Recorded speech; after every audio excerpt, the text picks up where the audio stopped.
Breaking news. Last weekend, two important ethical issues in public health arose in the city of Anaheim, California. One regarding school immunizations and another regarding an elderly man's last wish. Let's catch up with Skylar Hess at Fairmont Preparatory Academy to investigate the first issue. Skylar, take it away. Thanks, Rebecca. I'm here at Fairmont Preparatory Academy, about to read more into a pressing conflict between a school official and a student. Now, here's Mr. Wheeler, a teacher who is affiliated with the CDC, to share his opinion on student vaccination. Mr. Wheeler, how do you feel about students denying the necessary vaccinations? I don't understand why students would not want to get vaccinated. There's so much research. Everything supports vaccination.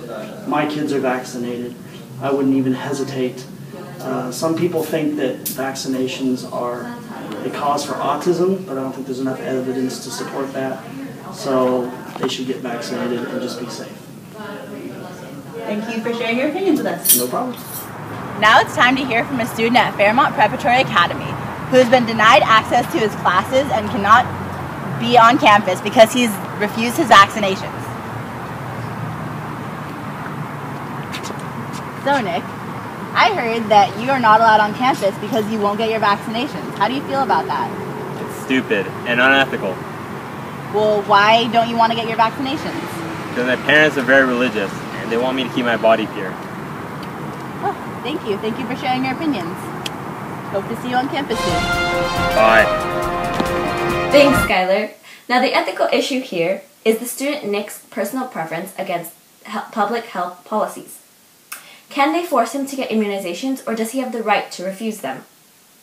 This issue is currently ongoing, but as soon as a verdict is reached, you'll hear it and see it first here at SNR News. Next, we go to the second issue. Back to you, Skylar.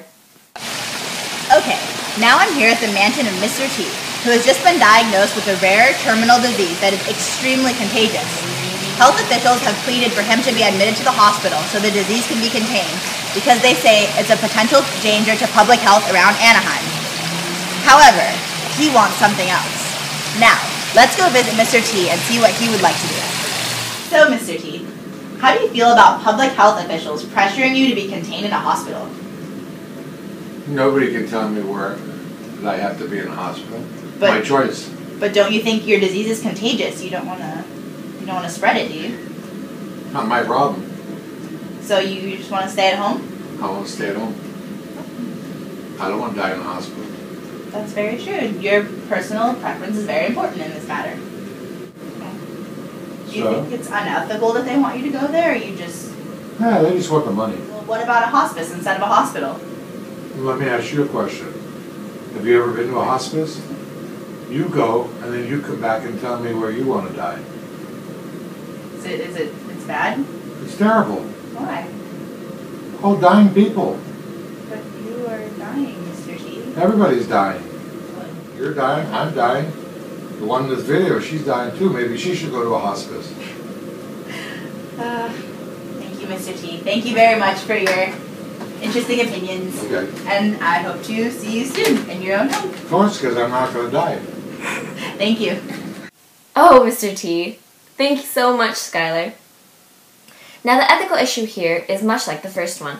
Can public health officials force Mr. T into a hospital, or must they respect his dying wishes? Fortunately, we just got news that Mr. T is doing just fine. But as the time for his death nears, what actions will public health officials take? That's it for today.